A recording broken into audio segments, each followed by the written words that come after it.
Entrevistas Alfa. Hola a todos, yo soy Andrea Tassier de Alfa 91.3 y estoy aquí con una banda que lleva 30 años creando atmósferas con su música. Así es, Mogwai. Welcome to Mexico and thank you so much for being here with me today. Thank you for having me. It's a pleasure to be here in Mexico. For the seventh time. For the seventh time. Although I've been here on holiday as well, so I've probably been to Mexico like 10 times. So you've been making music as a group for 30 years, which is a very long time. It is a long time. It is. Is there something that still surprises you from each other while creating music? Yeah, I mean, we wouldn't be still doing it if we didn't get enjoyment and get kind of excitement out of it. So yeah, every time we get together and try and come up with something new, there's it's never boring. So yeah, no, we're still enjoying it and just really grateful that people still want to listen to our music and invite us to play festivals and all that stuff. What do you feel as a group that is a part of your creative process that has aged the better or the best? I don't know. The music? I mean, I don't really know. I think we've never really followed any trends or anything like that. We've always just done our own thing. The music that we were influenced by when we first started the band was really uncool. So we've never kind of felt cool or felt part of any kind of, I don't know, fashions. So I think that's quite a big important part too. Now I'm really curious about those uncool bands. You wouldn't believe it, by the way. You wouldn't believe how bad the music scene was in 1995. There was a lot of really cool bands that people didn't like, but... Can you tell me who were you the most influenced? Just bands like Sonic Youth and My Bloody Valentine, and I mean, really good bands, you know, so but they are cool. They're cool now. They weren't that cool back then. So now that we're talking about time, some of your songs feel like they stretch time or they make time slower. So whenever you're writing, do you usually use time as an instrument or think of time as an instrument? That's a really hard question. It's kind of weird because I'm quite an impatient person. I'm actually kind of like... If I'm waiting for something to happen, I'll be, this needs to happen now. But when I'm playing music or making music, it doesn't feel like that. So I guess in a way we probably do. But I think one of the good things about music is that it takes you away from the boring parts of life, like trying to get to the airport at the right time, or I don't know, trying to remember how long your pizza's been in the oven, or you know, so like maybe that's part of why people like our music. You're known for choosing really, I wouldn't say weird, but titles that maybe don't say a lot about your music. So why have you made this decision? I think our music's kind of serious and kind of heavy, so I think if we gave it heavy, serious titles, it would be too much. And we're not very serious people, so I think it's probably a way of reminding people that even though the music's serious, the people that made it aren't necessarily serious. And it's fun. It's probably the only... I mean, playing gigs is fun and hanging out with your friends is fun, but the creative process is generally pretty serious apart from giving the songs silly titles. And it's also a way to make the listener kind of guess what it's going to be about, maybe. Yeah, there is that. But then sometimes people will kind of make up their own mythologies. And I like that too. Because I've done it myself. I've thought I've misheard lyrics or misunderstood a movie or so. You know, we all have our own way of interpreting art in whichever way we kind of understand it. And how is this creative process of naming things? We just have a list of nonsense on our phones, and then once the album's finished, we're like, what are we going to call that? What are we going to call the first song? What are we going to call the second song? Really? Yeah, it's really not scientific at all. And do you go throughout your day and maybe hear something and you write it down? And yeah. That's great. Yeah, we've got a few good ones in this tour, actually. But What's your favorite? they're all secret. We need to write the music first. Once we write the music, then we'll give give them the stupid song titles. Your favorite song title from your last album? Of our last album. Oh man, I quite like High Chaos, and I can't even remember where that came from. But yeah, I just quite like it. It's just makes me laugh. I love that story. So, something that actually I wanted to ask about your past album. It was written maybe in a difficult moment for you and for the world in general. So whenever you're writing songs in hard times, do you think of them as maybe a way of escaping, or do you maybe have to be face to face with your reality? Yeah, I mean, I've always personally, and I think I can probably speak for the rest of the band, because we all write music. It's definitely not just me, but I think of music as an escape. And like you said, we went through quite a lot of difficult things. Dominic's dad died. Barry's little girl was really sick. With just a lot of difficult personal things. And I find that when I kind of have a lot of difficult things going on, just getting in a room and playing my guitar, and just trying to come up with some music as an escape. So that's definitely my philosophy from it. And I think it's it's not a depressing album. So I think that kind of philosophy kind of plays out in the end result. And do you feel like difficulty actually influences the way in which you write?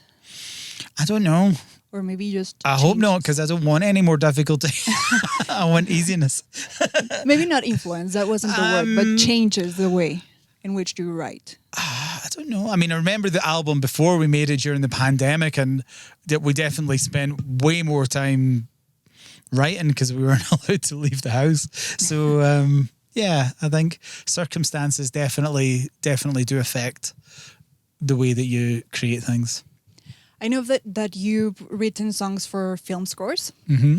So I'm really curious about the process and the different process between writing an album and writing film scores, because film scores usually come with images, but then the albums come just with the music for itself. Yeah. So whenever you're writing for each of the process, what's the difference?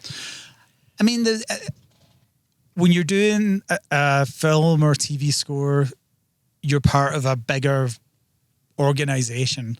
So you're kind of keeping people happy.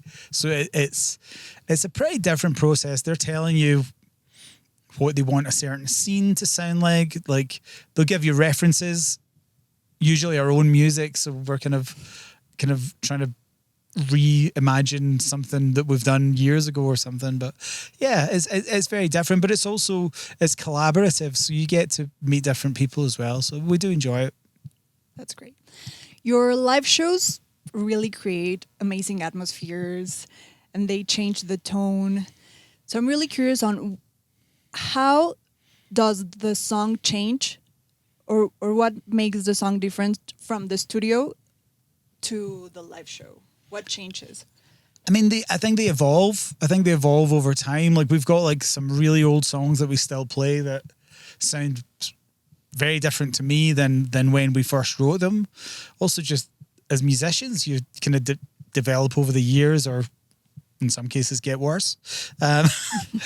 So yeah, it's different every single night, and also just the circumstances change it too in a weird way. Like, just the place you're playing, the people listening, how loud it is, how dark it is, all these things, everything has a factor. It's true. And whenever you're doing like your music set, do you think about maybe the audience's journey, emotional journey, or you don't really think about those things? You can definitely feel when it's working well, you know, when people are responding well, like, and if you're maybe not playing to people that know your music, you can tell if it's connecting. So I don't think about it in advance, but I definitely think about it during the concert. Okay. So you've been, as we were saying before, you've been in this for a long time, for 30 years.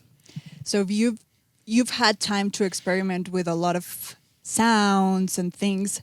But what is it in your list of things that you still want to try for the future? I don't know. Yeah, I mean, I've always said I'd quite like us to play as someone else's band. I don't know if that's the dumbest idea ever, but I always thought that would be fun if like someone came in and said, hey, I've written these songs, you're the band. I always thought that would be quite fun. But there's always new places to play. You know, there's parts of the world we've not been to, and yeah, there's always somewhere new to go. We kind of achieved everything that we wanted with the band very early on, because I guess because we always thought the band was kind of weird.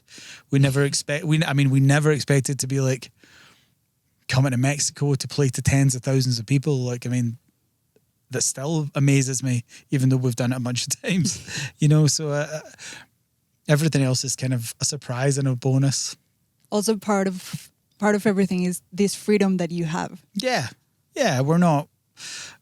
That's exciting. Yeah, it's exciting. And like, yeah, no one's expecting us to like, I don't know, like have big pop hits or anything. So we just do our own thing. Yeah, and I think how you speak about the beginning is something that actually made the band. Yeah. That you really weren't expecting much from yourself at the beginning, No. because you thought it was weird in your words. So you were able to actually do whatever you wanted to do, and that made everything that you are right now. I think so. Yeah, we always had a sense of freedom about our music because we didn't have expectations. So it was almost, and like, even like there's a very famous British DJ, John Peel, and he even said it to me, like, he said that it really surprised him that we became popular, and I was like, yeah, us too. So yeah, it's everything's a bonus. Do you feel that time has changed the way in which you write or in which you think about your music, because of maybe we're based in a world that cares a lot about the algorithm, or everything is just really like a TikTok world? We're here for a few seconds and then it disappears. I mean, no, I don't really, but I also think that there's a reaction against that, and that people are actually gravitating, especially young people, to music that has substance. So you find a lot of bands getting really popular that maybe weren't popular early on, like Slow Dive or bands like that. And I think that people kind of gravitate towards authenticity. So I think like all the kind of like silly little 10-second songs or whatever, I mean, I don't think that, people want something more than that. Okay. So you don't really feel like you're in the same world as 10-second songs? I mean, no, 10-minute songs, maybe. I mean, I think TikTok's cool. It's fun seeing all the stuff, but I mean, it's kind of, yeah, I actually think it's kind of ironic that this technology that is about having a really short attention span has actually opened people up to a lot of more substantial things. But it's great that you mentioned maybe new generations being able to connect with maybe older music, thanks to this technology. So I think that's a great part of it. Yeah, I do too. And also I think that there's less gatekeepers, you know. I think like even not that long ago, the Spotify playlists or whatever were a really big deal, and I don't think anyone gives a shit anymore, you know. I think people just go and like going out and finding their own music to listen to. Do you consider yourself a gatekeeper with the music that you like? I mean, we have a record label, so I guess technically we are gatekeepers, but I'm not a snob. Like, if people can like whatever music they want to. Because you didn't want to tell me, you didn't want to say your favorite bands before. Wait, I'll always say my favorite bands. I'll say my favorite bands anytime you want. Well, thank you so much for your time. Thank you so much. Cheers. And I hope your show is amazing. This is your third time in the Corona Capital. I hope it's amazing too. It will be. I'm sure it will be. Muchas gracias a todos los que nos están viendo. No se pierdan el nuevo disco de Mogwai. Y yo soy Andrea Tassier en Alfa 91.3. Entrevistas Alfa.